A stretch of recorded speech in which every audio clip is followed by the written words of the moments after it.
Paper pulp के bundle उठाने के लिए एक स्पेशल टाइप का हुक यूज़ किया जाता है, उसे पल्प हुक बोलते हैं। और इसका जो ओपनिंग है ये एक न्यूमेटिक से किया जाता है और उसको हुक ऑन करने के लिए आपको मैनुअल करना पड़ता है। इसका ऑपरेशन एक ड्राइंग की मदद से मैं आपको समझाने की कोशिश करता हूँ। ये जो सबसे नीचे जो हुक पार्ट है, आप जैसे देख रहे हैं, ये हुक ऐसा डिज़ाइन है कि ये जब लॉक से निकलेगा तो ये कंप्लीट खुल जाता है।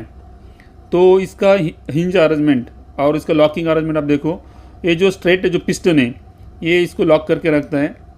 जब इसको न्यूमेटिक प्रेशर आता है तो ये जो पिस्टन और पिस्टन रॉड ऊपर उठता है, ये ऊपर उठने से ये जो हुक है फ्री हो जाता है और नीचे की तरफ खुल जाता है, जिससे नॉर्मल हुक जैसा नहीं है, ये कंप्लीट उल्टा हो जाएगा। जो जब कि आपको इसका भी खोलने की ज़रूरत नहीं, जैसा ऊपर पुल करेगा ये वायर से निकल आ जाता है। और ये जो पिस्टन और रॉड है उसको ऑलवेज नीचे प्रेस करके रखने का काम उसके ऊपर एक स्प्रिंग है वो करती है। It's a very simple arrangement.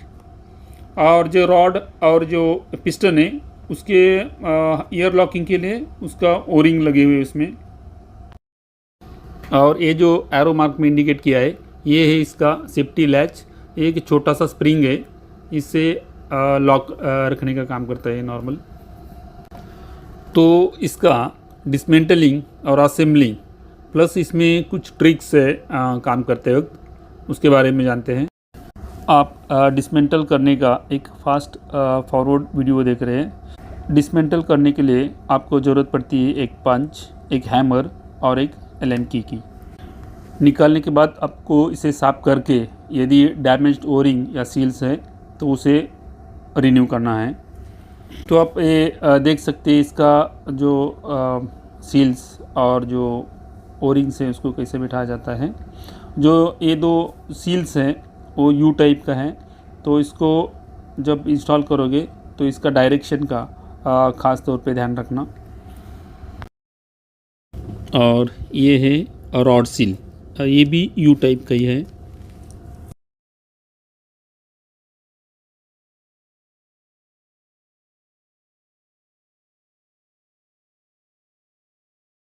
और नेक्स्ट में आपको बिठाना है ये जो बुश है उसके ऊपर एक ओरिंग आता है उसको सील करने के लिए।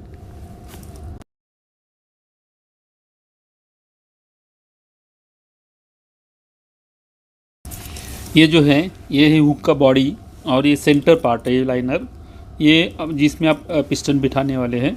इसके अंदर आपको 3 होल दिखाई देंगे। सबसे टॉप वाला होल है उसमें आता है बुश को लॉक करने के लिए स्क्रू जो आप लगाओगे उसका एंड उधर आता है।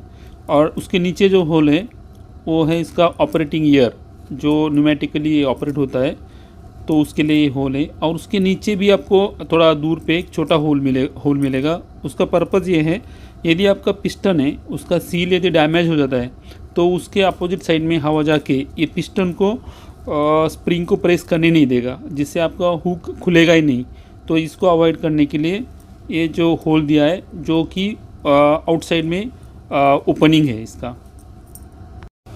दूसरी एक बात है, जो बुशिंग के अंदर जो आप सील लगाते हैं, जो रॉड सील है, उसको लगाते वक्त जब आप अब ये पिस्टन का जो रॉड उसके अंदर इंसर्ट करोगे तो वो जो ब्रेक होने का चांसेस ज़्यादा, जो सील है क्योंकि अपोजिट में वो ब्रेक होने का चांसेस ज़्यादा रहता है। तो आपको इसके लिए इधर एक ट्रिक यूज़ करना है।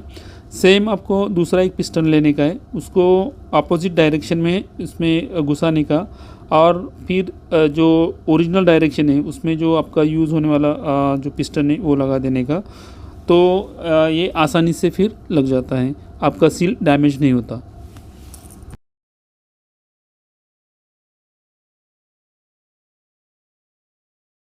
असेंबलिंग को आगे बढ़ाते हुए सबसे पहले आपको डालना है अभी इसके अंदर स्प्रिंग, और स्प्रिंग के बाद आपने जो अभी जो असेंबल किया है बुश और पिस्टन और रॉड, इसको आराम से उसके साथ बिठाने का है। इसका सील्स या ओरिंग डैमेज नहीं हो, इसकी थोड़ी केयर करने का है। बुशिंग को आपको थोड़ा पुश करके रखने का है, और पुश करके रख के जो उसका जो लॉकिंग बोल्ट है जो एलन की से आपको फिट करना है उसको अच्छा सा लॉक कराने का है बुशिंग को।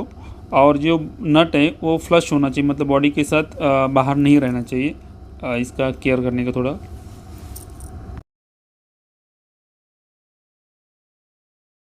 ये फिट होने के बाद आप इसका न्यूमेटिक ऑपरेशन एयर सप्लाई देके ट्राई आउट कर सकते हो। यदि वो सक्सेसफुल है, अच्छा है, तो आप नेक्स्ट स्टेप में काम आता है आपका हुक को इसके साथ बिठाना। अभी हुक का जो लॉकिंग अरेंजमेंट है, हुक के पीछे जो लॉकिंग के लिए होल दिया हुआ है वो उसको आप सही जगह पे, मतलब ये रॉड के साथ फिक्स कर देते हो तो आपका हुक बिल्कुल राइट पोजीशन में बैठ जाता है। बैठने के बाद आपको इसका एक पिन है वो पिन डाल देने का है। और पिन डालने के बाद पिन का एक लॉक पिन भी है, उसको आपको पंच की मदद से फिट कर देना है। इसके बाद नेक्स्ट काम आता है आपका जो सेफ्टी लैच है उसे बिठाना। इसे बिठाते वक्त थोड़ा जो स्प्रिंग है वो आपको तकलीफ़ दे सकता है, इसीलिए क्या करने का, जो सेफ्टी लैच है उसके साथ पहले एक छोटा पिन से ये जो स्प्रिंग है इसको फिक्स करने का। फिक्स होने के बाद इसको बिठा देने का अपने जगह पे पोजीशन में, और उसके बाद दूसरा जो ओरिजिनल पिन है उसका जो फिक्स होने वाला है उसको उसकी जगह पे मार देने का, सो दैट आपका जो स्प्रिंग इधर उधर होने का या ब्रेक होने का चांसेस बहुत कम रहता है।